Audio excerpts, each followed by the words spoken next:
সুযোগ সবসময় আসে না, এখন আমাদের সামনে একটা সুযোগ এসছে। যে যেখানে আছে আমরা সেই করে কাজ করি, কাজ করলেই আমরা কিন্তু আপনার দেশটাকে এগিয়ে নিয়ে যেতে পারবো।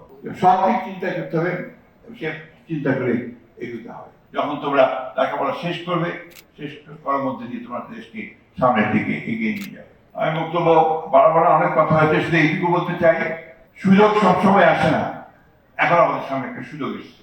আমরা এমন একজন নেতা আজকে পেয়েছি, কথা জোর গলায় বলতে পারি, যিনি কাজ করতে চান, দেশের কল্যাণ করতে চান, যিনি পরিবর্তন আনতে চান, তাকে আমাদেরকে সহযোগিতা করতে হবে।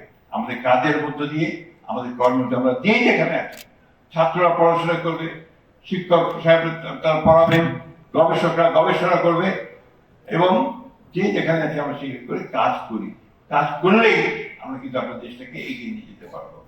আমি আপনাদের সকলকে আমাকে আজকে এখানে ধন্যবাদ জানানোর জন্য আমি কৃতজ্ঞতা জানাচ্ছি।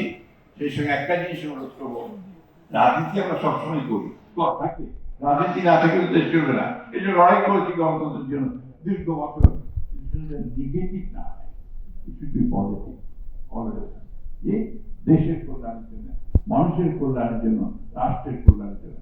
আমাদের এই ছেলেমেয়েরা যখন পাস করে ঘুরে বেড়ায়, আমাদের কাছে প্রায় আসে দেশের সাথে চাকরি চাই। চাকরি কোথায়?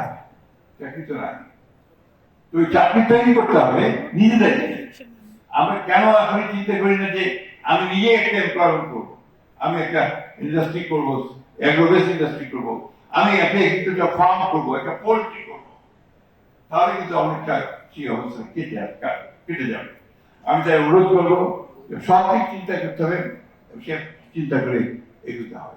শেষ করছি, আজকে যারা অরিজিনেশন করতে এসেছেন তাদের সাফল্য কামনা করছি, এবং ভবিষ্যতে সবাই যেন খুব ভালো কৃষিবিদ হয়ে উঠতে পারে সেই কামনা নিয়ে, প্রত্যাশা নিয়ে, পরম করুণা আল্লাহ তাআলার কাছে সেটাই তো আছে। সকলে সুসব ভালো থাকবেন, সুস্থ থাকবেন। আসসালামু আলাইকুম।